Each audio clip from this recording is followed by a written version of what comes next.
ادھر مشرکین کی تعداد بھی لمحہ بلمحہ بڑھتی جا رہی تھی، جس کے نتیجے میں ان کے حملے سخت ہوتے جا رہے تھے اور ان کا دباؤ بڑھتا جا رہا تھا، یہاں تک کہ رسول اللہ صلی اللہ علیہ وآلہ وسلم ان چند گھڑیوں میں سے ایک گڑھے ان چند گڑھوں میں سے ایک گڈھے میں جا گرے، جنہیں ابو عامر فاسق نے اسی قسم کی شرارت کے لیے کھود رکھا تھا، اور اس کے نتیجے میں آپ صلی اللہ علیہ وآلہ وسلم کا گھٹنا موچ کھا گیا۔ چنانچہ حضرت علی رضی اللہ عنہ نے آپ صلی اللہ علیہ وآلہ وسلم کا ہاتھ تھاما، اور طلحہ بن عبید اللہ نے، جو خود بھی زخموں سے چور تھے، آپ صلی اللہ علیہ وآلہ وسلم کو آغوش میں لے لیا۔ تب آپ صلی اللہ علیہ وآلہ وسلم برابر کھڑے ہو سکے۔ نافع بن جبیر کہتے ہیں، میں نے ایک مہاجر صحابی کو سنا، فرما رہے تھے، میں جنگ احد میں حاضر تھا، میں نے دیکھا کہ ہر جانب سے رسول اللہ صلی اللہ علیہ وآلہ وسلم پر تیر برس رہے ہیں، اور آپ صلی اللہ علیہ وآلہ وسلم تیروں کے بیچ میں ہیں، لیکن سارے تیر آپ صلی اللہ علیہ وآلہ وسلم سے پھیر دیے جاتے ہیں، یعنی آگے گھیراؤ ڈالے ہوئے صحابہ انہیں روک لیتے تھے۔ اور میں نے دیکھا کہ عبداللہ بن شہاب زہری رضی اللہ عنہ کہہ رہا تھا مجھے بتاؤ محمد کہاں ہے، اب یا تو میں رہوں گا یا وہ رہے گا۔ حالانکہ رسول اللہ صلی اللہ علیہ وآلہ وسلم اس کے بازو میں تھے، آپ صلی اللہ علیہ وآلہ وسلم کے ساتھ کوئی بھی نہ تھا۔ پھر وہ آپ صلی اللہ علیہ وآلہ وسلم سے آگے نکل گیا۔ اس پر صفوان نے اسے ملامت کی، جو جواب میں اس نے کہا، اللہ میں نے اسے دیکھا ہی نہیں، واللہ میں نے اسے دیکھا ہی نہیں، خدا کی قسم وہ ہم سے محفوظ کر دیا گیا ہے۔ اس کے بعد ہم 4 آدمی یہ عہد و پیمان کر کے نکلے کہ انہیں قتل کر دیں گے، لیکن ان تک پہنچ نہ سکے۔ نادرہ روزگار جاں بازی۔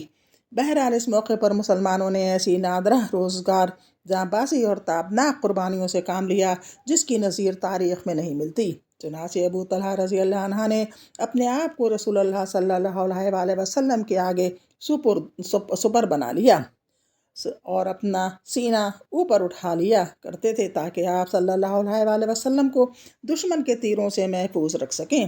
حضرت انس رضی اللہ عنہ کا بیان ہے کہ احد کے روز لوگ یعنی عام مسلمان شکست کھا کر رسول اللہ صلی اللہ علیہ وآلہ وسلم کے پاس آنے کے بجائے ادھر ادھر بھاگ گئے، اور ابو طلحہ رضی اللہ عنہ آپ کے آگے اپنی ایک ڈھال لے کر سپر بن گئے۔ وہ ماہر تیر انداز تھے، بہت کھینچ کر تیر چلاتے تھے، چنانچہ اس دن 2 یا 3 کمانیں توڑ ڈالیں۔ نبی صلی اللہ علیہ وآلہ وسلم کے پاس سے کوئی آدمی تیروں کا ترکش لیے گزرتا تو آپ فرماتے کہ انہیں ابو طلحہ کے لیے بکھیر دو، اور نبی صلی اللہ علیہ وآلہ وسلم قوم کی طرف سر اٹھا کر دیکھتے تو ابو طلحہ کہتے، میرے ماں باپ آپ پر قربان، آپ صلی اللہ علیہ وآلہ وسلم سر اٹھا کر نہ جھانکیں، آپ کو قوم کا کوئی تیر نہ لگ جائے، میرا سینہ آپ کے سینے کے آگے ہے۔ حضرت انس رضی اللہ عنہ سے یہ بھی مروی ہے کہ حضرت ابو طلحہ رضی اللہ عنہ صلی اللہ علیہ وآلہ وسلم سمیت ایک ہی ڈھال سے بچاؤ کر رہے تھے، اور ابو طلحہ بہت اچھے تیر انداز تھے۔ جب وہ تیر چلاتے تو نبی صلی اللہ علیہ وآلہ وسلم گردن اٹھا کر دیکھتے کہ ان کا تیر کہاں گرا۔ حضرت ابو دجانہ نبی صلی اللہ علیہ وآلہ وسلم کے آگے کھڑے ہو گئے اور اپنی پیٹھ کو آپ صلی اللہ علیہ وآلہ وسلم کے لیے ڈھال بنا دیا۔ ان پر تیر پڑ رہے تھے لیکن وہ ہلتے نہ تھے۔ حضرت حاتب بن ابی بلتا نے عتبہ بن ابی وقاص کا پیچھا کیا، جس نے نبی صلی اللہ علیہ وآلہ وسلم کا دندان مبارک شہید کیا تھا، اور اسے اس زور کی تلوار ماری کہ اس کا سر چھٹک گیا، پھر اس کے گھوڑے اور تلوار پر قبضہ کر لیا۔ حضرت سعد رضی اللہ عنہ بن ابی وقاص بہت زیادہ خواہاں تھے کہ اپنے اس بھائی عتبہ کو قتل کریں، مگر وہ کامیاب نہ ہو سکے، بلکہ یہ سعادت حضرت حاتب رضی اللہ عنہ کی قسمت میں تھی۔ حضرت سہیل بن حنیف بھی بڑے جانباز تیر انداز تھے، انہوں نے رسول اللہ صلی اللہ علیہ وآلہ وسلم سے موت پر بیعت کی اور اس کے بعد مشرکین کو نہایت زور شور سے دفع کیا۔ رسول اللہ صلی اللہ علیہ وآلہ وسلم خود بھی تیر چلا رہے تھے، چنانچہ حضرت قتادہ بن نعمان رضی اللہ عنہ کی روایت ہے کہ رسول اللہ صلی اللہ علیہ وآلہ وسلم نے اپنی کمان سے اتنے تیر چلائے کہ اس کا کنارہ ٹوٹ گیا، پھر اس کمان کو حضرت قتادہ رضی اللہ عنہ بن نعمان نے لے لیا اور وہ انہی کے پاس رہی۔ اس روز یہ واقعہ بھی ہوا کہ حضرت قتادہ کی آنکھ چوٹ کھا کر چہرے پر ڈھلک آئی۔ نبی صلی اللہ علیہ وسلم نے اسے اپنے ہاتھ سے پپوٹے کے اندر داخل کر دیا۔ اس کے بعد ان کی دونوں آنکھوں میں یہی زیادہ خوبصورت لگتی تھی اور اسی کی بینائی زیادہ تیز تھی۔ حضرت عبد الرحمن بن عوف رضی اللہ عنہ نے لڑتے لڑتے منہ میں چوٹ کھائی، جس سے ان کا سامنے کا دانت ٹوٹ گیا اور انہیں 20 سے زیادہ زخم آئے، جن میں سے بعض زخم پاؤں میں لگے اور وہ لنگڑے ہو گئے۔ ابو سعید خدری رضی اللہ عنہ کے والد مالک بن سنان رضی اللہ عنہ نے رسول اللہ صلی اللہ علیہ وسلم کے چہرے سے خون چوس کر صاف کیا۔ آپ صلی اللہ علیہ وسلم نے فرمایا، اسے تھوک دو۔ انہوں نے کہا، واللہ اسے تو میں ہرگز نہ تھوکوں گا۔ اس کے بعد پلٹ کر لڑنے لگے۔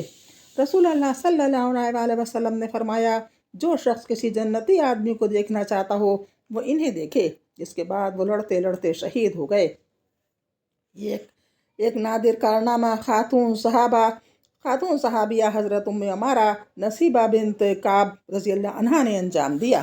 وہ چند مسلمانوں کے درمیان لڑتی ہوئی ابن قمہ کے سامنے اڑ گئیں۔ ابن قمہ نے ان کے کندھے پر ایسی تلوار ماری کہ گہرا زخم ہو گیا۔ انہوں نے بھی ابن قمہ کو اپنی تلوار کی کئی ضربیں لگائیں، لیکن کمبخت 2 زرہیں پہنے ہوئے تھا، اس لیے بچ گیا۔ حضرت ام عمارہ رضی اللہ عنہا نے لڑتے ہوئے بڑھتے 12 زخم کھائے۔